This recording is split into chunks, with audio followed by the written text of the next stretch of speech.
And welcome to Race Week, and today we look back on a fairly interesting Saturday at the Circuit de Barcelona, Catalunya, where we saw F1 qualifying as well as support races from the Formula 2 and Formula 3 series, the former producing an absolute thriller. Let's talk about it.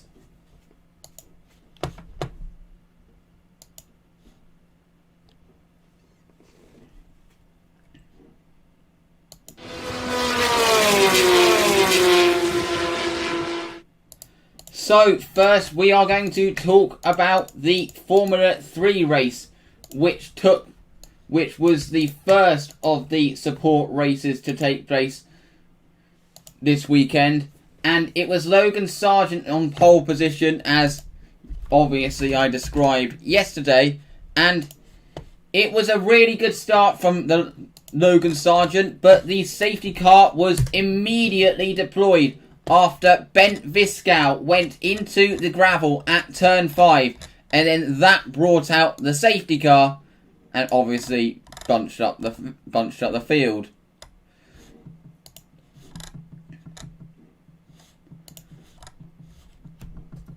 On the restart, Piastri had lost out to Novalak at the start, but he managed to immediately get that position back from the Carlin driver.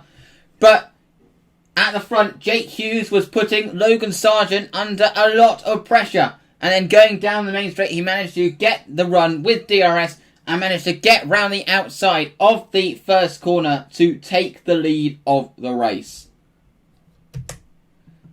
Whilst then we had a second safety car when Frederic Vesti had to pull his car to a stop and couldn't actually pull off the circuit.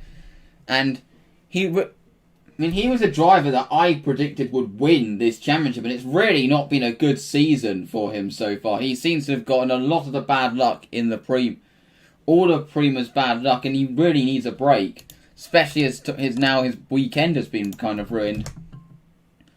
On the restart, Oscar Piastri made a horrible mistake, getting stuck on the sausage curb on the exit of the final corner and losing 2 positions to Novalak and Beckman in the end. As he went off the track, the stewards said that they were entitled, because obviously you're not allowed to overtake until you cross the start-finish line, but as Piastri had made a mistake, they gave them the benefit of the doubt, which was no surprise. It was a costly mistake. And then Liam Lawson was threatening Logan Sargeant for second. It took a few laps, but Lawson managed to make the move stick eventually to take second place.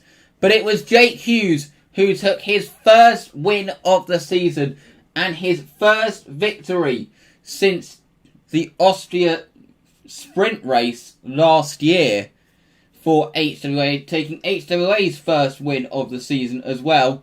Really good result for him. And taking a look at the final result, it was Hughes that won the race ahead of Liam Lawson in second. Logan Sargeant finished in third. He would have been disappointed to fall to third from pole. Then it was Clement Novalak who had a really good race. I believe his best race 1 of the season. Then it was David Beckman ahead of Oscar Piastri in 6th, Teo Porcher in 7th, Alex Peroni in 8th, Richard Verschoor in 9th, and Matteo Nannini, who actually takes Jensen's first point of the season and takes reverse grid pole. Then you have Smolia, Zendelli, Fittipaldi, Duan. Fernandez had an awful start and dropped way down to 15th. Then you had Pulcini, Futrell, Hauger, Das, Coolwell, Dunner, Stanek, Schumacher, Fraga, Williams, Malvestiti, Flörsch, and Deleda, with Vesti and Viscal as the race's retirements. Looking at the drivers' standings in the Formula 3 series, and Logan Sargeant has extended his gap. He now holds a 12-point lead back to Oscar Piastri in second. Liam Lawson's now overtaken David Beckman for third. Then have Teo Porcher, who's proving to be really consistent and still kind of there, although not really in title contention. Then you have Vesti, who is dropping way back. Jake Hughes has now moved up to 7th, ahead of Richard Verschoor in 8th. Alex Peroni in 9th, with Clement Novalak rounding out the top 10. And now, let's talk about the other feeder series race which we saw take place today. And boy, this was a thriller.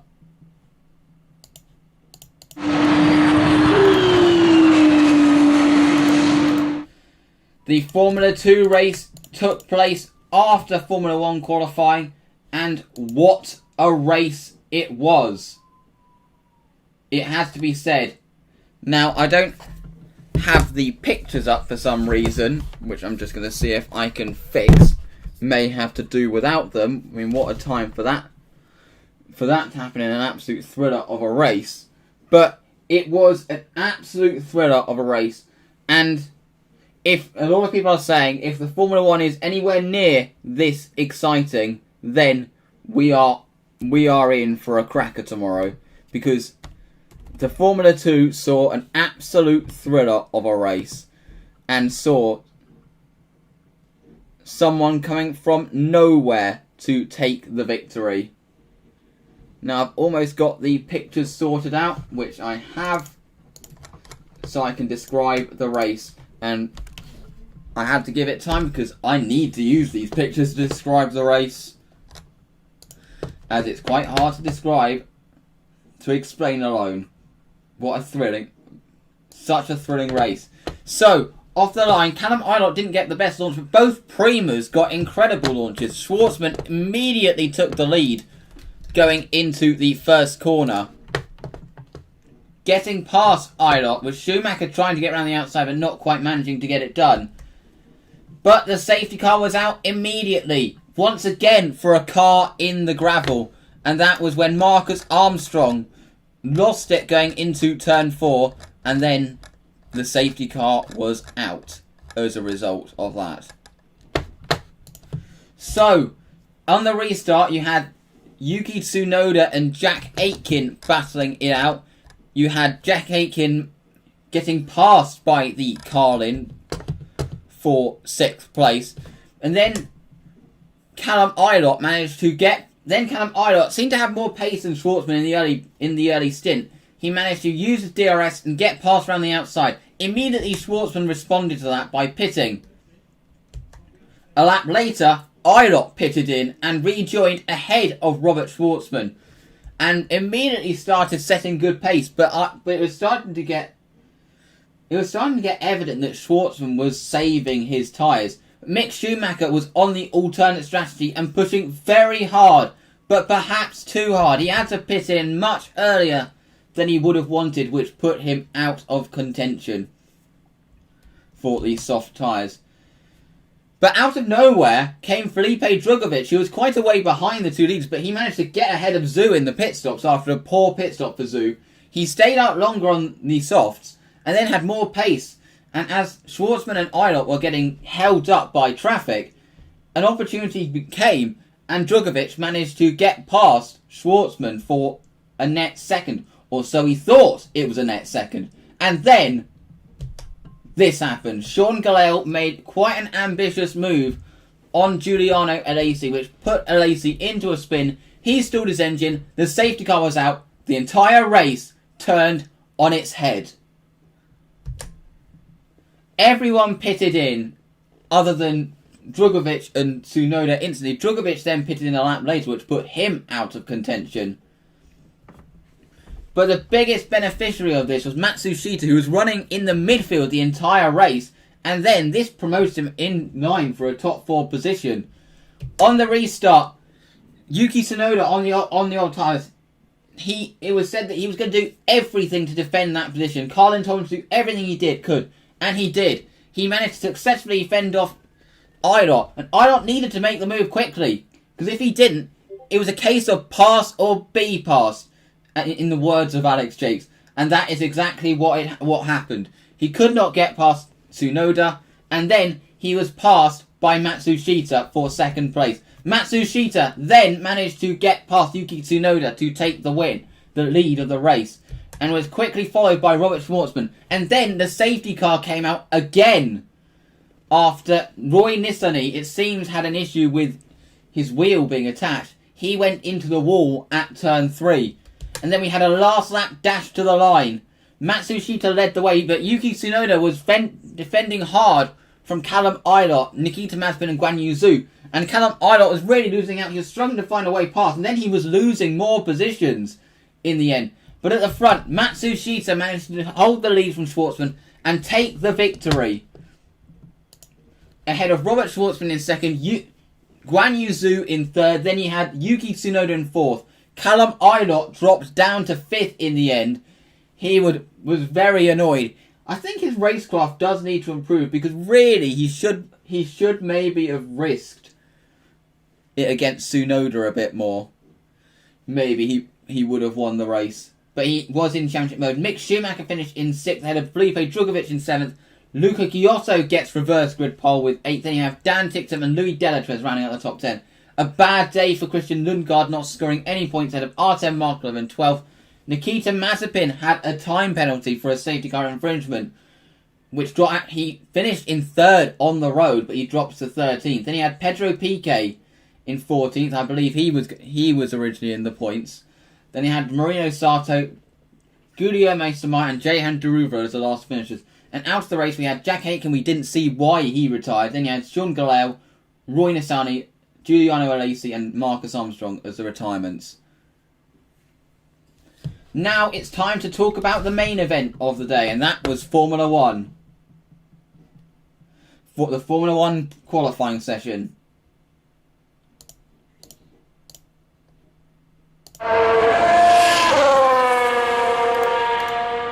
And we have to start by talking about practice 3 as normal, which was fairly formulaic in the end until there was an incident at the end involving Esteban Ocon and Kevin Magnussen.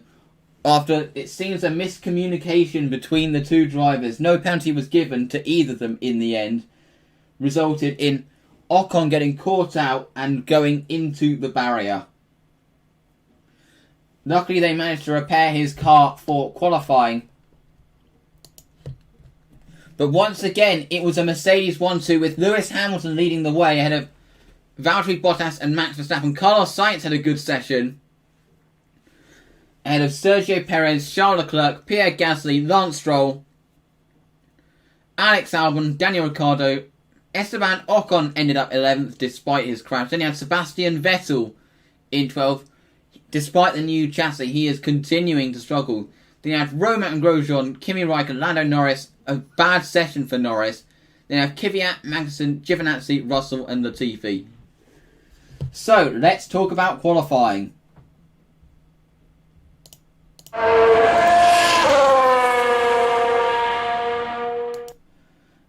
And it was an interesting qualifying session to start. It was a very interesting qualifying session. Now I just need to sort out the pictures to make sure that they are going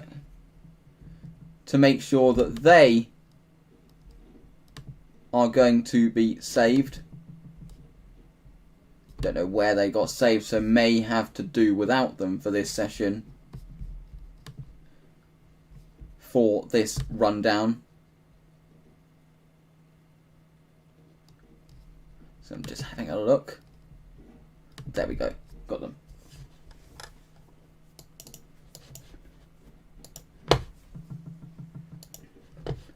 So, talking about the qualifying session. And firstly, it can be said it was a slight disappointment for Williams. In the sense that George Russell was not able to make it into Q2 like he has done in the past few races. Out of Q1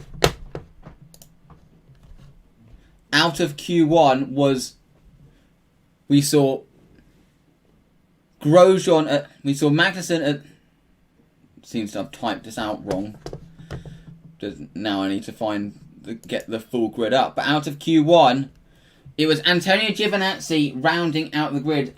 It's not supposed to be Romain Grosjean. Remember, I have to type these up in very short notice. Then you have Nicholas Latifi starting in 19th, George Russell in 18th, Romain Grosjean in 17th, and Kevin Magnussen 16th. Haas could not show the pace that they showed in practice in qualifying. But the big surprise of qualifying was Kimi Räikkönen, who actually managed to make it into Q2 for the first time this season for Alfa Romeo and actually splitting the two Renaults. Esteban Ocon finished qualifying in 15th with Daniel Ricciardo in 13th. Very disappointing qualifying for Renault. Both cars are 10th apart with obviously the Alfa Romeo of Räikkönen in between. Then you had Danny Kvyat and Sebastian Vettel once again out of Q2. I mean, what is going on? The car has clearly got no pace, and there have been rumours going around that Vettel may not even finish the season, which have been swiftly denied. But now talking about the top 10. Another good qualifying for Pierre Gasly, making it into Q3. Once again in the AlphaTauri. In 9th place, it is Charles Leclerc, a very disappointing qualifying for Ferrari in general, 9th and 11th. Then on the 4th row, we have the two McLarens of Sainz and Norris. Alex Albon had a better qualifying to start in 6th. Then I have Lance Stroll in 5th and Sergio Perez in 4th. Max Verstappen qualified in 3rd, which meant it was a battle of the two Mercedes to get pole position.